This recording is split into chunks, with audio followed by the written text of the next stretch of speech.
number.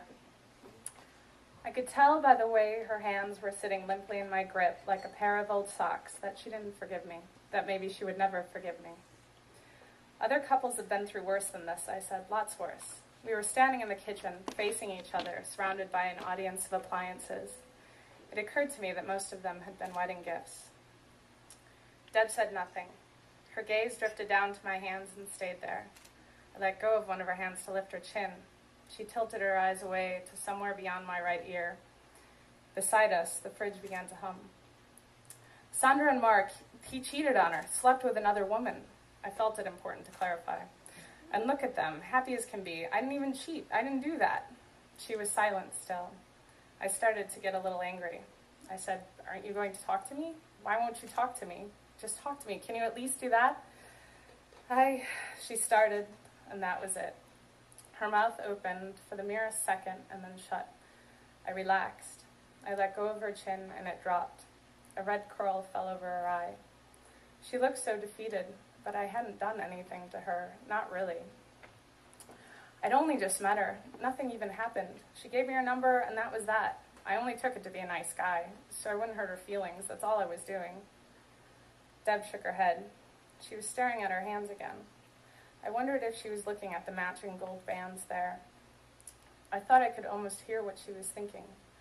I touched my finger lightly to her ring. I felt the scrape of the quarter-carat diamond there. I would never cheat on you, hon, never. She looked at me then, and I wish she hadn't. I'd never seen her look at me that way. Yes, you would. You would have if I hadn't found her goddamn number. Her whole face was trembling as she spat this at me. I could feel her hands tremoring too, like the kitchen tiles she was standing on were on some separate, shifting plate of earth. No, baby, I wouldn't. I tried to put my hand to her cheek, and she knocked it away. I was stunned. You couldn't have just told her you were married? I did. I tried. I did. You know some women, they just don't care. No, I don't.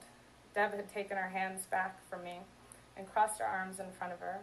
Her breathing came in and out with a violence, like she was punishing even the air that came near. God, I wished I were a better liar. Why couldn't I have just told her the number was one of my coworkers, playing a prank, putting her lipstick on it, just trying to be funny? A statistic popped into my head then, something I'd read once back in my junior year of college when Deb and I had been dating for about a year. There was some study done where they interviewed a bunch of guys and asked them, if you could get away with it, with no one ever knowing, would you cheat? The number who would was something like 90%. Maybe not that high, but almost. Back then, I'd pitied the schmucks that felt that way, that took that test. My guess then was that they'd never loved anyone, really and truly, not the way that I loved Deb. All the time that I was thinking this, Deb was probably thinking something similar. Maybe about some article she'd read in Cosmo about cheaters, something like that. She was closed up in thought, like a flower shut down for the night. But I had to get in there. I was desperate to get in there, to have her understand. I don't know why I took her number. Deb looked at me, and what I saw there in her eyes was disgust and maybe a little hate. I couldn't stand it. It was stupid. I don't know why I did it. I felt like I was just being friendly, like I wasn't doing anything wrong. But God, Deb, I never imagined it coming to this. I never thought it was anything but harmless. That's how it starts, she said, as if she were an expert on the subject. That's how it starts. Please, you're telling me you think I'm capable of that. You think that little of me. She started to cry then. She leaned back onto the kitchen stool where my jacket still hung, the other contents of its trader pocket still lying on the floor. A cough drop, a gum wrapper, a dime, a penny. Hey, Deb. I tried to get close to her, to hold her, but she pushed me away. Nothing's stopping you from calling her, she said, angry now that she had let herself cry. She didn't like to cry in front of me, in front of anyone for that matter, not even her best friend. What? Of course I'm not. I'm not calling her. I didn't see where she was going with this. Go ahead. I'm not going to stop you. I don't want to call her. I don't want to. I want you. I just want you. That's all I ever wanted. I was surprised by how easily this confession came, how urgent it felt. Deb was standing right there, but it was like I could feel her moving away from me. Then why? She pushed the business card at me. The way she held it in her palm, thumb crushing its middle, I couldn't see the guilty side, the side with the red lipstick and the phone number. I wanted it nowhere near me. I wanted it gone. I plucked the thing out of her hands by its corner. I held it like a piece of trash, a dirty diaper or a rotten banana peel, and threw it in the garbage disposal. It rested there in the drain, clinging to the rubber splash guard until I tapped it in. I turned on the water and threw the switch. The garbage disposal whirred. I couldn't tell when it was finished. There wasn't the usual satisfying shift of sound when the blades freed up. The paper was too thin to make much difference, I guess. I switched it off, half wondering if it was still in there, pressed against the dark chamber wall. Feeling I'd done everything I could, I turned back to Deb. "It's gone," I said. "Promise me you won't call her." "I can't. It's gone. You saw me get rid of it." "Promise me anyway." "I promise," I said, smoothing her hair back, pulling her into me, feeling her tears wet my shirt. "I promise." I said it again. I felt I should.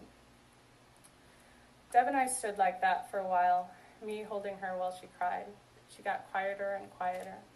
And she pulled back and looked away from me, embarrassed, like I'd caught her licking the spoon she'd been cooking with. "I'm going to go up and have a shower."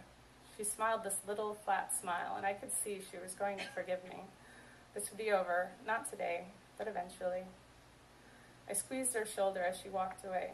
She disappeared into the dark living room. She didn't even turn the light on. A moment later, I heard her on the stairs. I looked at the mess on the floor. I made a little pile with my shoe and then put it all back in my pocket, not bothering to sort out the wrapper or the pocket lint. That damn business card, I was thinking. That damn blonde woman with the lipstick. It turned my mind back to the sink, to the disposal. Hadn't I heard somewhere that you weren't supposed to put paper into the disposal system? I was suddenly sure I'd heard that. The card was small, but still, it could be enough to stop up the works. It only takes a small thing. 1 minute everything's fine, the next your toilet's exploding. I walked over to the sink and looked down. I couldn't see much beyond the guard. I stuck a couple fingers in and peeled the rubber back. Then I stopped. It had occurred to me, what if my wife came back right then? The water wasn't going upstairs yet. If she came back and I had my hand in that garbage disposal, I knew what it would look like. There was no question of what it would look like to her. I couldn't chance it. I turned the water on and let it run.